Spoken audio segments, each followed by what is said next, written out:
Hey everyone, welcome back to the White Coat Club. And today we brought back Loren. She is one of our Moon Prep counselors, and she's got a lot of experience with the med school application timeline and kind of the next steps after college too. If you haven't done so already, don't forget to like and subscribe to get more BSMD and med school admission advice. Okay, Lauren, I know that we already talked to you a little bit about rising researchers, but do you mind reintroducing yourself? Absolutely. So I started my pre-med journey doing a BS in biology. And then after that, I felt like I was really interested in medicine, but not 100% set on being a doctor. And I wanted to make sure that I really understood what the career was about before diving into it. So I did a master's of science in global health, and I learned how research and medicine go hand in hand together. And I think that time after graduating undergrad really helped me to solidify what it means to be a doctor and how I see myself contributing to the field of medicine. So, after that, with my research experience, I applied to medical school and I got into an MD PhD program so I can combine research and medicine. And I'm currently at the University of North Carolina. And as you mentioned, Lindsay, I'm also a moon prep counselor. So I love taking all of the things that I've learned firsthand and helping my students to gain admissions to medical school. Today we're going to be talking a lot about like what to do if you didn't get into a BSMD program. So if this happens, and sometimes it does, just because BSMD programs, as we know, are just so crazy competitive, what should a student do first, Lauren? I would say the first step is to not panic. I know that all of our applicants to BSMD programs they put their heart and soul into their applications. They really want it, and it's something that they really strive for and work really hard for. But if you don't get in, it is not the end of your pathway to medicine. So I would say the first thing to do is just kind of take a step back, breathe, and remember that all of your hard work will not be wasted. You will be able to take all of those life experiences and transition them to another pathway to medicine. And I think one always big important reminder is like there's definitely nothing wrong with the traditional pre-med pathway. And the good news is like you're likely very well prepared for it. So Nicole, what are some of like the extracurricular activities that you would recommend to a student doing the traditional pre-med pathway? The good news is you're going to kind of stay familiar with what you've already been doing. Same types of extracurriculars. You want to be working on volunteering, getting some clinical experience, finding opportunities where you can really showcase some leadership, and then challenge yourself or push yourself to even try something new as well. But very similar to what you were kind of already doing to prepare for BSMD. I definitely second what Nicole said in you're going to be doing the same type of activities and just taking it to the college level now. And so while you are continuing to maintain all of your volunteering and clinical experience, if you want to go with the traditional pre-med pathway of starting medical school as soon as you graduate from undergrad, then you need to apply to medical school within your junior year of college. So the whole application cycle takes about a year. It's a very long process, and you want to be thinking about the timing of each piece of the application. So, the MCAT score is a huge part of pre med applications, and you would like to have your score before you start submitting your primary application. So that way you have a really good idea of what schools are going to be your target schools. So, in order to make that happen, you want to have your MCAT score by May. So you should take your MCAT in April of your junior year at the very latest, so you can have your score about a month later. And then the primary applications open in late May or sometimes early June. And it's really important to get your primary app in as early as possible so that way it gives you the best chance as you're first in line. And then once you submit your primary application, secondaries will start to roll in kind of on their own time. But generally, as a rule of thumb, if you are submitting your primary application really early and your secondaries as soon as possible, then you should be done submitting your secondaries by July. And something that I feel like some people don't think about is like early acceptance pathway programs. And so these are kind of almost like your second crack at BSMD. And so these do allow you to get a conditional acceptance into a partnered medical school through your undergraduate program. Usually you're applying in like your sophomore year. Um, and this could be something that you could be using to your advantage potentially. Now, not every school has these. It's very limited on the number of schools that have them. And you almost always do have to be going to a particular undergrad school to be eligible to apply to the program. UC Riverside, for example, does have like a early assurance program that you apply to. I believe you do get to like waive the MCAT and everything, but you have to be attending UC Riverside. You can't be going to like UCLA or San Jose State or something like that. It has to be UC Riverside. There are, I think, just one program left, Mount Sinai's like Flex Med program that allows you to apply out from like any medical school, but usually it is pretty strict requirements. Now, the requirements will vary from school to school about like what, classes you had to take, what classes you have to have left, if you have to take an MCAT or things along those lines. So definitely like look into your specific rules. And if you are interested in this, I do think it's always a good idea to kind of plan it earlier. Now, another option could be to a master's program. And Loren, do you mind telling us a little bit about master's programs if a student should do a master's program?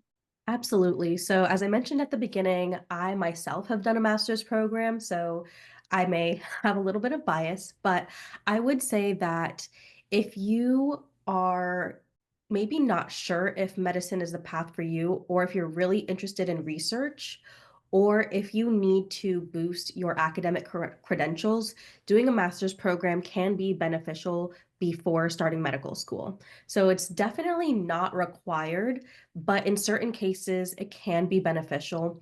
And I think the most important aspect to consider is, does this master's program align with my career goals? So, if you can weave in the master's program as a part of the narrative of your story of why you ultimately need to be a doctor and why you would make a great doctor, then I think it's beneficial.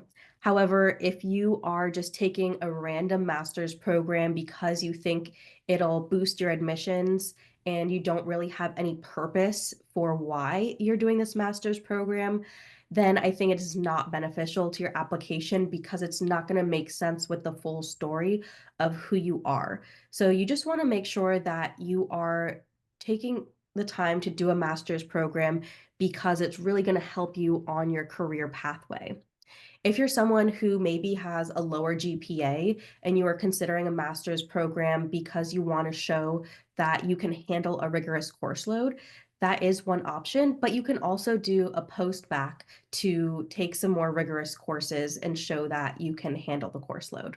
Master's programs can also be pretty expensive, so that's something to look into and think about and take into consideration when you're thinking about this option. So you just want to make sure that it is something that is in alignment with your goals before diving in. Yeah, and another option could be to like a special master's program. These are kind of the next step after early assurance program, because this is obviously after you've graduated from college. But a special master's program is kind of similar in that there are some options out there that will give you conditional acceptance to a partnered medical school. These programs maybe will have different requirements. Like you might have to have a certain GPA and have a certain MCAT score in order to matriculate into the program. But essentially, it does kind of help you if you do have any like outstanding prereq courses that you needed or needed some time to get more clinical or research exposure before medical school. It can be like a really great way just to allow students to do so.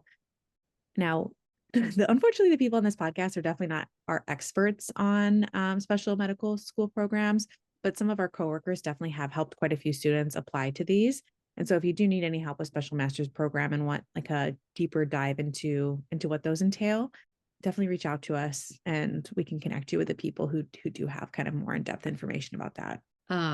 Some kids will choose to do instead of doing a master's or a special master's is potentially taking a gap year. So I guess there's definitely some pros and cons to that. So I was just going to kind of go over some of those benefits. I mean, you're gaining more life experience. You're adding more to your resume, potentially more research experience, which is something that's sometimes harder to do when you're in classes. You can kind of hone in on making your own personal brand stronger. Like, what is your niche that you really love? Definitely will have a little bit more time working on your applications, working on your essays, like really perfecting your craft. if you're taking the MCAT, obviously more time to study for that, and just growth, development, maturity. We say this all the time. We've said this on previous podcasts, when it comes down to a lot of times, I think candidates getting chosen, that emotional and intellectual maturity really plays a big picture. So if you're coming in, kind of a year older, a year more mature than some of the other candidates, that might really bode well for you. Gap years can also not have the best advantages if you are not using your time wisely. So if you're going to do that, definitely, you have to have a plan, in my opinion. Some disadvantages that other people will say is, you miss a year of income, or, you're 1 year longer to becoming a doctor, which I think in the grand scheme, it's already going to take so much time. 1 more year might not be a big deal in hindsight, but when you're in that moment, it definitely could feel like a big deal to you. And then just the lack of losing momentum. So sometimes when you're just kind of on that track, an object in motion stays in motion. I think it's definitely true for academics. And again, if you're not using that time wisely, it could be really hard to kind of get back on track academically, and just kind of gain that speed back.